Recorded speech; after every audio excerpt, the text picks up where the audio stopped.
પાટણના સાંતલપુરના કોરડા ગામે ઠાકોર સમાજનું બંધારણ તોડવાના મામલે સભા મળી। કોરડા ગામના પૂર્વ સરપંચ મગનજી ઠાકોરના દીકરા દીકરીના લગ્ન પ્રસંગમાં ડીજે વગાડવા મુદ્દે બંધારણનો ભંગ થયો હતો।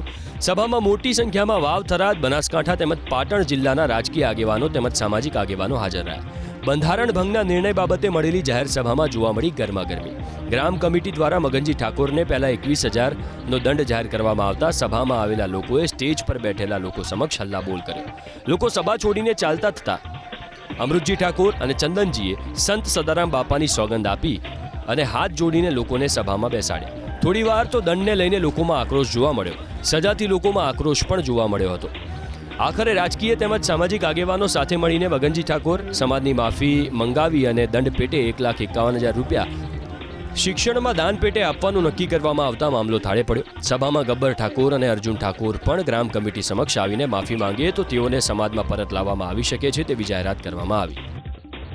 જે માતાજીનો પ્રાગટ્ય દિવસ હતો એમાં એ રિઝમ લાવીને રાસ ગરબા કર્યા, પણ સમાજે એમ લાગ્યું કે નહીં ભાઈ, આ 3 જિલ્લાનું મહા મહેનતે જે બંધારણ બનાવ્યું છે તો એનો અમલ કરવો પડશે।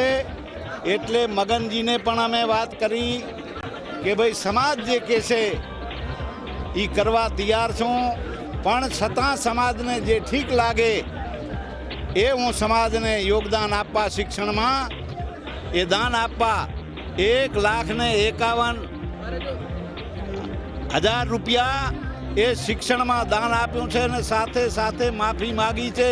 વાદ વિવાદ ચાલતો હતો એનો આજ મારા સમાજે ભેગા મળી અને સુખ શાંતિથી સમાધાન કર્યું અને સમાજે મને 1,51,000 રૂપિયા શિક્ષણ પેટે છોકરાને નિશાળમાં છોડીને આપવાના કીધા। એ સમાજે જે કર્યું એ હું શિરોમાન્ય રાખું છું।